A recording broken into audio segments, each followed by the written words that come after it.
Recebi ligação num domingo, esse prefeito desesperado, nunca tinha visto nada parecido na sua frente, de repente a responsabilidade era dele também. E chorava copiosamente, soluçando.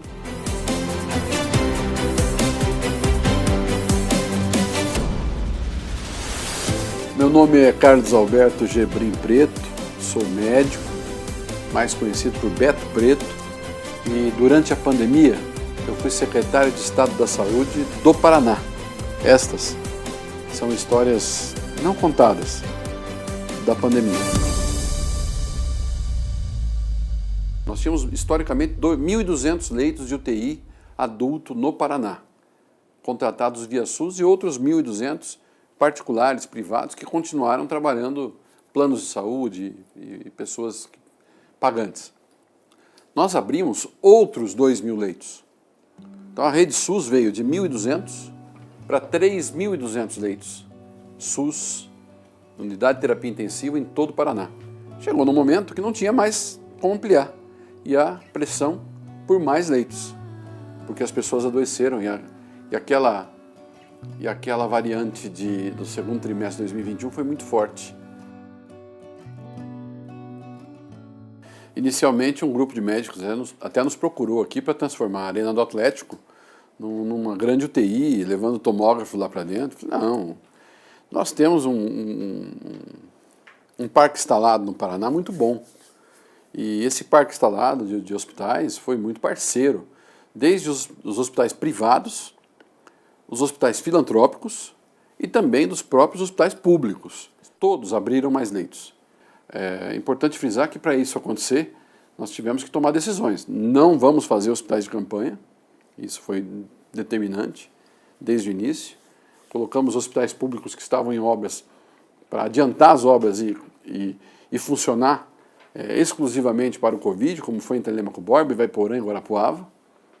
Hospitais regionais, como o de Santo Antônio da Platina, que pertence ao estado do Paraná, e que não tinham leitos de unidade de terapia intensiva, de repente abriram leitos de unidade de terapia intensiva e se colocaram também à disposição de enfrentar essa guerra que nós entramos contra o Covid. O Centro Hospitalar de Reabilitação do Paraná, em Curitiba, foi preparado para atender exclusivamente pacientes da Covid-19. As atividades de reabilitação foram suspensas. A unidade, que faz parte do complexo do Hospital do Trabalhador, foi esvaziada. Já possuía 10 leitos de UTI e foi equipada com mais 28 novas unidades de terapia intensiva para receber pacientes com insuficiência respiratória grave em virtude do coronavírus. E fomos tomando decisões. De repente começa a faltar, como eu já disse, medicamento, começa a faltar o respirador, começa a faltar o monitor, equipes médicas e equipes de enfermagem, por aí vai. Fomos tentando cobrir todas as pontas. E sem que essa cobertura fosse alçada ao valor de compra de equipamentos de ágil ou até de superfaturamento. Nós continuamos comprando, por exemplo, respiradores aqui para o estado do Paraná, nos preços de tabela, um pouquinho acima talvez, mas nunca 3, 4 vezes a tabela do que nós pagávamos em 2019. Os municípios começaram a transformar suas unidades de pronto atendimento e os seus pequenos hospitais municipais, por exemplo, em ambientes com salas de estabilização. Então, nós mandamos, junto com o Ministério da Saúde, equipamentos de monitores multiparamétricos, respiradores, para estes estabelecimentos de saúde. Então, de repente, na UPA, que era um ambiente de passagem, nós passamos a contar com um salão para internação, como se fosse uma semi-UTI. Não foi tarefa fácil, porque você abre um leito a mais, 2 leitos a mais de unidade de terapia intensiva ou de enfermaria, necessita da equipe para atender. Só o leito, só a parede não atende ninguém. Tem que ter a enfermeira, tem que ter o médico, tem que ter toda a equipe de exames auxiliares, complementares, tem que ter alimentação, isso tudo acontece junto. Essa decisão de ativar leitos e não fazer hospitais de campanha foi sem dúvida muito acertada pelo nosso secretário Beto Preto, porque sem dúvida aí nós temos a infraestrutura ideal para atender os pacientes na quantidade e na segurança que eles precisam.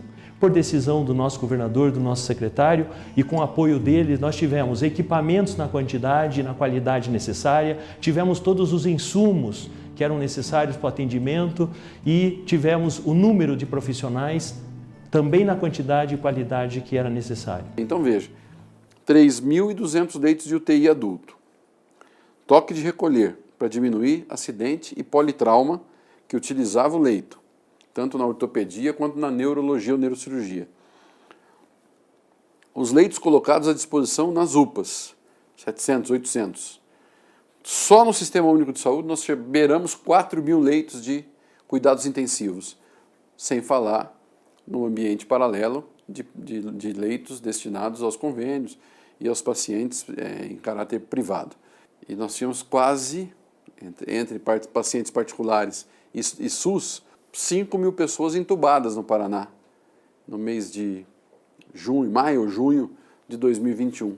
Então, ali, deitado naquele leito, podia estar o dono da empresa, como também o seu funcionário, que fazia a limpeza da empresa. Lado a lado. Os dois precisavam do mesmo medicamento, na mesma necessidade e na mesma severidade daquele momento. Por quê? Se não tem o medicamento, eles começam a acordar e brigar com o aparelho, brigar com o respirador. Então, tudo isso passa pela cabeça da gente, na gestão de um sistema tão complexo como esse, no meio de uma pandemia. Mais uma tarde de correria no Hospital 28 de Agosto. Na crise de oxigênio que atinge os hospitais de Manaus, a demanda é ainda maior do que aquilo que é produzido na cidade ou mesmo daquilo que chega em doações. E o que chega é compartilhado ao máximo. Um cilindro para 3 pessoas. Quando estourou aquela discussão toda sobre a falta de oxigênio no Amazonas, em Manaus, no final de 2020, início de 2021, nós começamos a discutir isso aqui e fizemos reuniões com as empresas produtoras, que são poucas até, e já de início percebemos que no Paraná não ia faltar oxigênio. O que poderia acontecer era a falta dos torpedos, dos cascos de oxigênio, porque de repente você tinha uma utilização de X nos pronto-atendimentos municipais, nas UPAs, e esse X de consumo de oxigênio passou a ser de 5, 6, 7X no mesmo dia. Então, para você usar o torpedo e repor outro, faltava o casco do torpedo. Então, fizemos uma operação de guerra, o governador colocou toda a estrutura possível da Polícia Militar, da Defesa Civil, dos bombeiros, para nos ajudar nesse trânsito de equipamentos. Buscamos doações, recebemos doações, inclusive, da Petrobras. O Ministério da Saúde trouxe 200 torpedos da operação de guerra lá de Manaus para o Paraná, mas isso tudo muito pouco ainda, perto da necessidade. E começamos a montar uma central de auxílio aos municípios no que tange à utilização dos torpedos de oxigênio. Eu recebi ligação de prefeitos de primeira viagem, que nunca tinham sido da política e que estavam no mandato há 4, 5 meses, 3 meses. Eu recebi ligação num domingo, esse prefeito desesperado, nunca tinha visto nada parecido na sua frente, de repente a responsabilidade era dele também. E chorava copiosamente, soluçando, não conseguindo até se expressar. Eu falei, calma, prefeito, vamos tentar equilibrar isso. A equipe do Estado fez o que podia, equilibrou e dali para frente não faltou mais para ele. Mas assim, é um gestor público que também está investido no cargo por um mandato eleitoral e que todos nós tivemos que trabalhar de mãos dadas para não deixar faltar a mínima condição do cidadão continuar lutando pela vida. Então é o torpedo de oxigênio que é utilizado na indústria, na oficina mecânica, e de repente ele teve que ser emprestado, feita a limpeza, a pintura e colocado à disposição para ser utilizado numa unidade de pronto atendimento aqui no Paraná. Tudo isso nós fizemos. deixa legado, né? Nós passamos já de 1.200 leitos de UTI perenes, nós colocamos mais 500, 600 nessa conta. Então, leitos de UTI no Paraná no pós-pandemia serão 1.800, com capacidade de crescer. A oferta de serviços cresceu de tal maneira que é difícil voltar àquilo que era em 2019. A oferta é maior hoje.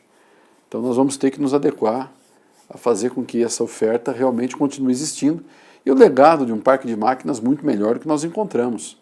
Nós vamos ter equipamentos melhores em todo o estado do Paraná. Investimentos foram feitos.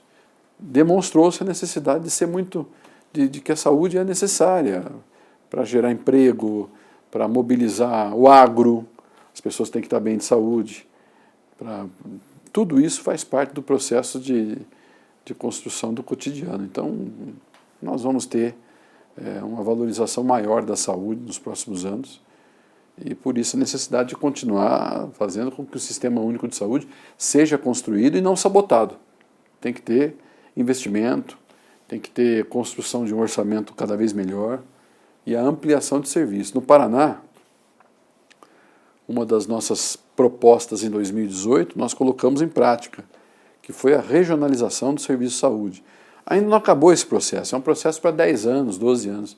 Mas hoje, mais do que em 2019, por exemplo, nós temos serviços de saúde mais fortalecidos nas regiões, tentando fazer com que o cidadão paranaense se desloque menos. Então, esse trabalho continua, não parou, vai continuar. E é esse o horizonte que nos dá esperança para poder continuar vencendo as dificuldades.